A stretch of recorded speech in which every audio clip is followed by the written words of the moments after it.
Namaskaram, 1000 names and 1000 stories, 447th name, IJYAAYA NAMAH. Every year on the following of Magha Amavasya, the grand festival of 11 Garuda Sevas is traditionally held at Tiruvangur near Sirgali. Following this sacred event, on the next morning, a Vaishnavite gathering called Kaliyan Olimalai takes place at Tiruvallamkulam, the sacred tank near Annan Koil, located close to Tirunagur. This spiritual assembly is organized annually by Sri U.V. Shadagopa Kalyanaraman Swami of Annan Koil. In the Kaliyan Olimalai gathering held in 2015, Dr. U.V. Venkatesh was invited to deliver a speech. The elders at the event requested him to speak about one of the Divya Deshams that held special significance for Tirumangai Alvar. In that distinguished assembly, graced by devotees from various regions, the young and humble Dr. U.V. Venkatesh spoke about the deep devotion Tirumangai Alvar had for Lord Srinivasa Perumal and Goddess Vanjulavalli Tayar of Tirunarayur, also known as Nachiyar Kovil, his own native place. As part of his talk, he highlighted the episode in which Tirumangai Alvar, desiring to become a Vaishnavite, was formally initiated by Lord Srinivasa Perumal of Nachiyar Kovil himself. Taking the role of the Acharya, the Lord placed the sacred symbols of the conch and the discus on Tirumangai Alvar's shoulder and performed the Pancha Samskara, the fivefold Vaishnava initiation rites, thereby accepting him into the Vaishnava tradition. He also pointed out that Tirumangai Alvar, ever cherishing in his heart the divine moment when the Lord himself graced him by imprinting the sacred conch and discus upon his shoulders, joyfully sang in his verse. With the radiant discus on his right hand and the resounding conch on his left, he dwells in the town of Narayur, a land of noble speech and flourishing Brahmins. Through these words, Alvar celebrates the Lord of Nachiyar Kovil, who personally initiated him into the Vaishnava fold. He further stated that the Vedas themselves celebrate the divine act of Lord imprinting the sacred conch and discus upon the shoulders of Tirumangai Alvar. He was quoting a mantra from the Yajurveda. This particular verse appears in the section known as Apratitam within the Yajurveda.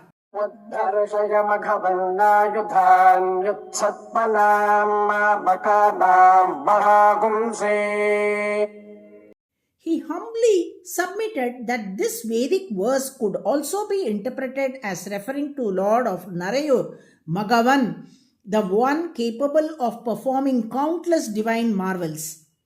The phrase Ayudana, Uddharsha, raise the weapons, he explained could be seen as alluding to the act of the Lord placing the sacred symbol of the conch and the discus upon the shoulders of Tirumangai Alvar. In doing so, the Lord not only marked the Alvar's initiation but also glorified his own divine weapons, making them a source of spiritual joy. He further stated that there is room to interpret this Vedic verse as indicating that through the sanctity and merit of Tirumangai Alvar's shoulders, even the divine weapons in the hands of the Lord were filled with joy and enchantment. However, after delivering his talk in an assembly filled with scholars from various regions, a slight apprehension arose in his mind, wondering whether anyone might object or criticize him for having offered a new or an unconventional interpretation of the Vedic mantra. At that moment, Dr. A.V.R. Swami of Tiruchitrakudam, who was present in the assembly, remained silent for a while.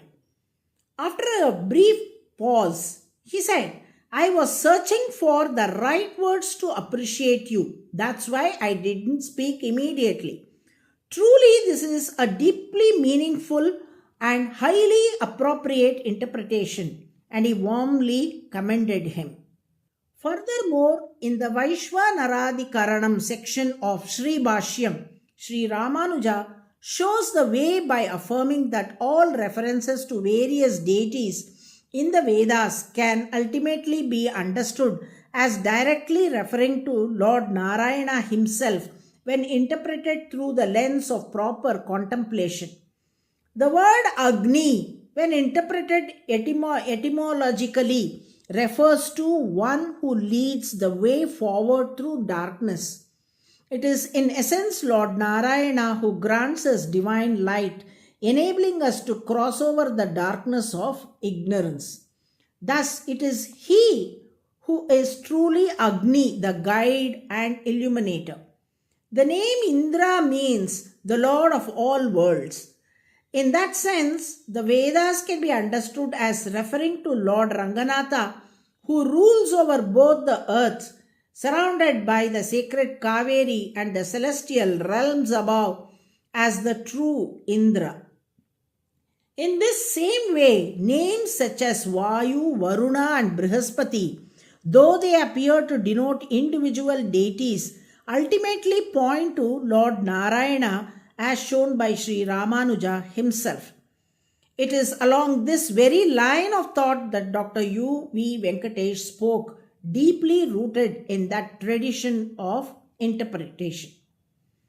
Therefore, whether one invokes the name of Indra, Chandra, Surya, Vayu, or any other deity, it ultimately refers to Lord Narayana who resides within each of them. It is He who accepts the offerings made in all such rituals and sacrifices, and it is through those deities that He bestows the results of those rites. Thus, even when rituals appear directed towards various deities, it is in fact Lord Narayana who is being worshipped through them all.